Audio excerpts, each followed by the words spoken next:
Hello friends, Radhe Radhe, हर हर महादेव। मैं मीनाक्षी एक बार फिर से आपके सामने अपने अगले वीडियो के साथ प्रेजेंट हुई हूँ।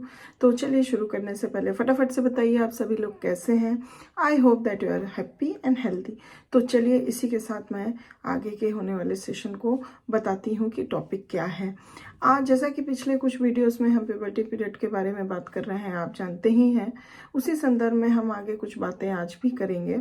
जैसा कि पिछले कुछ वीडियोस ने हमने जाना कि जो भी हैज़ार्ड्स होते हैं इस पीरियड में, कठिनाइयाँ होती हैं, वो फिज़िकल हैज़ार्ड्स और साइकोलॉजिकल हैज़ार्ड्स होती हैं।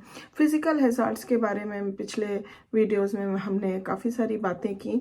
अब चलिए थोड़ा सा जानकारी लेते हैं साइकोलॉजिकल हैज़ार्ड्स, जिसका कि बहुत ही लॉन्ग टर्म इफ़ेक्ट जो है इस दौरान बच्चों के ऊपर पड़ता है और वो उनके आगे आने वाले समय में भी इफ़ेक्ट करता है। तो साइकोलॉजिकल हैज़ार्ड्स का बहुत बड़ा इफ़ेक्ट प्यूबर्टी पीरियड में बच्चों को पड़ता है और इन कठिनाइयों का बच्चे बहुत ज़्यादा सामना करते हैं इस प्यूबर्टी पीरियड में। तो चलिए थोड़ी जानकारी हम इस बारे में आज लेते हैं। तो आज का टॉपिक है साइकोलॉजिकल हैज़ार्ड्स और वो कितने तरह के होते हैं, कौन कौन से होते हैं, इसकी जानकारी हम इस वीडियो में लेंगे। तो I hope that will be remain in the session to get the whole information.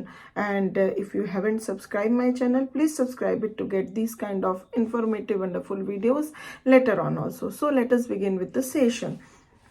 There are many psychological hazards of puberty, the long-term effect of which are even more important than the immediate effects. तो बहुत सारे psychological hazards हम इस puberty period में बच्चे जो हैं वो सामना करते हैं कठिनाइयों का।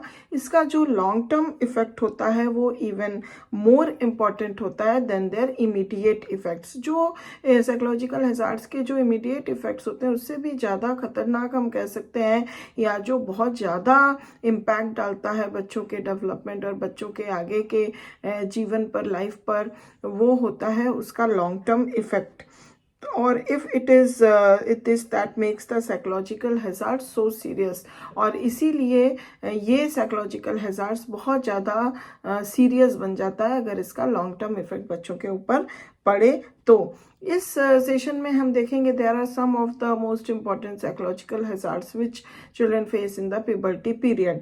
तो यहाँ पे अगर हम देखें तो 6 तरीकों के साइकोलॉजिकल हैज़ार्ड्स पाए जाते हैं ज़्यादातर प्यूबर्टी पीरियड में। किस प्रकार के, चलिए हम जानते हैं। पहला अगर हम बात करें तो that is unfavourable self concepts. ये जो होता है एक psychological hazards unfavourable self concepts को लेके। Next, under achievement. Third, lack of preparation for puberty changes. Fourth, acceptance of changed bodies. जो भी उनकी चेंज बॉडी होती है उसके एक्सेप्टेंस को लेके जो हैज़ार्ड्स उनके अंदर आते हैं वो जो फेस करते हैं। Next, acceptance of socially approved sex roles. And next, last, sixth, deviations in sexual maturing. तो ये जो है 6 तरीके के साइकोलॉजिकल हैज़ार्ड्स जो होते हैं बहुत ज़्यादा अपना लॉन्ग टर्म इफ़ेक्ट डालते हैं बच्चों के जीवन पर। तो अब इन सारे एक एक साइकोलॉजिकल हैज़ार्ड्स को मैं अपने आने वाले वीडियोस में हर एक साइकोलॉजिकल हैज़ार्ड्स पर फोकस डालूंगी और वो बहुत ही ज़्यादा रोचक होगा। तो मैं ये आशा करती हूँ कि आप मेरे आगे आने वाले वीडियोस को भी वॉच करेंगे। इसके लिए प्लीज़ मेरे चैनल को सब्सक्राइब करिए। आज के लिए इतना ही। Thank you very much for watching my video till the end and to get this kind of wonderful informative videos, please subscribe my channel, follow my channel, and I'll back soon with the next session. Till then, please take good care of yourself. Bye bye.